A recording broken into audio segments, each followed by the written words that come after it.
4 फरवरी 1689 वो मनहूस दिन जब विश्वासघात ने मराठा साम्राज्य को हिला दिया। संगमेश्वर के घने जंगलों में छत्रपति संभाजी महाराज अपने कुछ विश्वसनीय साथियों के साथ ठहरे हुए थे। मराठों के इस शेर को पकड़ने के लिए महीनों से साजिशें रची जा रही थी। औरंगजेब जानता था कि मैदान में वो इस योद्धा को हरा नहीं सकता, इसलिए उसने छल का सहारा लिया। कुछ गद्दारों ने संभाजी महाराज की मौजूदगी की खबर मुगलों तक पहुँचा दी, लेकिन देखते ही देखते हजारों मुगल सैनिक जंगल के चारों ओर से घेर चुके थे। संभाजी महाराज ने अपनी तलवार निकाल ली। उन्होंने पूरी ताकत से युद्ध किया, लेकिन दुश्मनों की संख्या बहुत ज्यादा थी।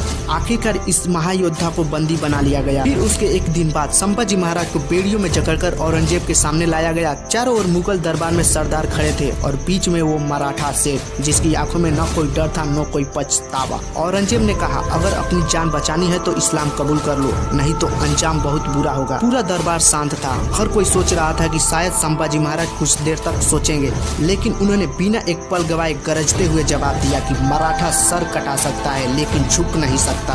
इस एक जवाब ने औरंगजेब को तिल मिला दिया। उसे समझ आ गया कि ये योद्धा किसी भी कीमत पर झुकने वाला नहीं है। 6 फरवरी 1689 का दिन। अब औरंगजेब ने तय कर लिया था कि संभाजी महाराज को ऐसी दर्दनाक मौत दी जाएगी जिसे देखकर मराठा साम्राज्य डर जाए। औरंगजेब द्वारा उनके शरीर को जिंदा काटने का आदेश दिया गया, लेकिन संभाजी महाराज को कोई डर नहीं था। वो अब भी उसी हौसले के साथ खड़े थे, मानो ये यातनाएं उनके लिए कुछ भी नहीं।